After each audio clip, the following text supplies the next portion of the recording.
Erectile dysfunction is no laughing matter. It can hit any man, of any age, but of course, is much more prevalent among older men. Once you hit 40, you're increasingly likely to suffer from ED. It's important to understand, however, that not every case of sexual dysfunction is an ED problem. Sooner or later, every man faces the occasional performance problem.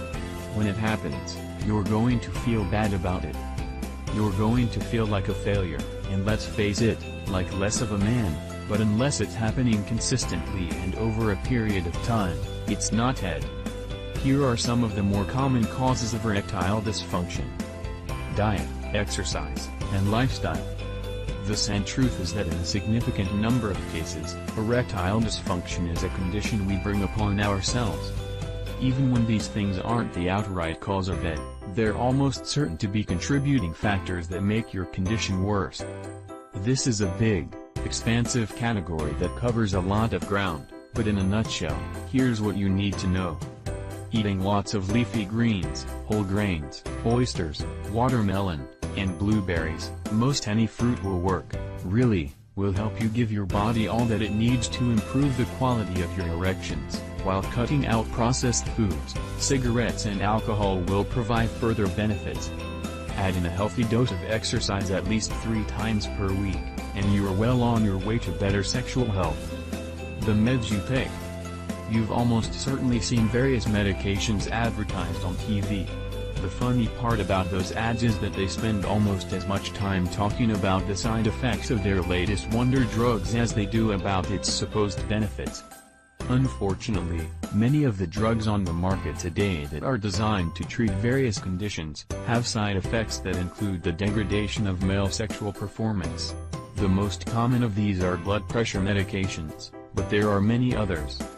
The good news is that in many cases, there are often, but not always, alternatives to the meds with these side effects.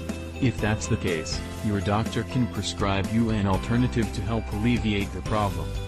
Your big brain working against your little brain. Many of the causes of erectile dysfunction are actually psychological. Understand that this is not the same as saying that it's all in your head, because it's not. Psychological issues can easily lead to a variety of very real physical ailments. If that surprises you, it shouldn't. Stress can lead to heart disease, so why can't other psychological issues lead to ED? It's a pretty common, fairly well understood phenomenon. Stress is, in fact, one of the leading causes of ED, which makes it a particularly nasty condition, because it also can lead to heart troubles, so it hits you twice. Long before stress kills you though, it will impact your sex life in a major, and entirely negative way. Our modern society is filled to the point of overflowing with stress triggers. We work too many hours. We don't take enough vacations, and even when we do, we tend to bring our work with us, thanks to the advent of the smartphone, which is both a blessing and a curse. Yes, it lets us keep in touch with friends and families no matter where we are in the world, but it also means that we have the tendency to never unplug. We need that. We need time to decompress and relax. Sure, you can run at top speed for a while, but if you do it too long, you'll burn yourself out. If you keep going much beyond that, your problems will only worsen with time.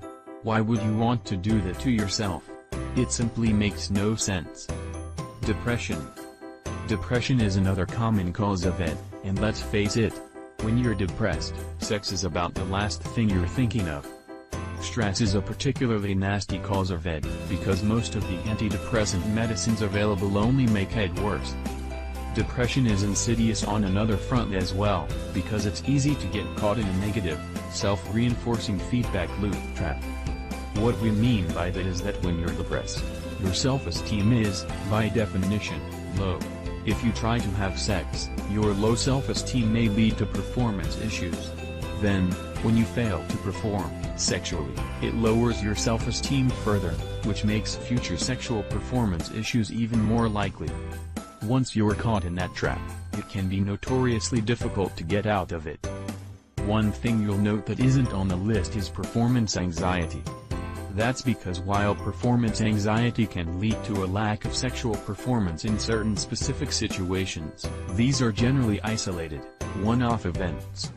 The risk, however, is that a failure to perform sexually can sometimes lead to depression, which can cause Download free report all about erectile dysfunction.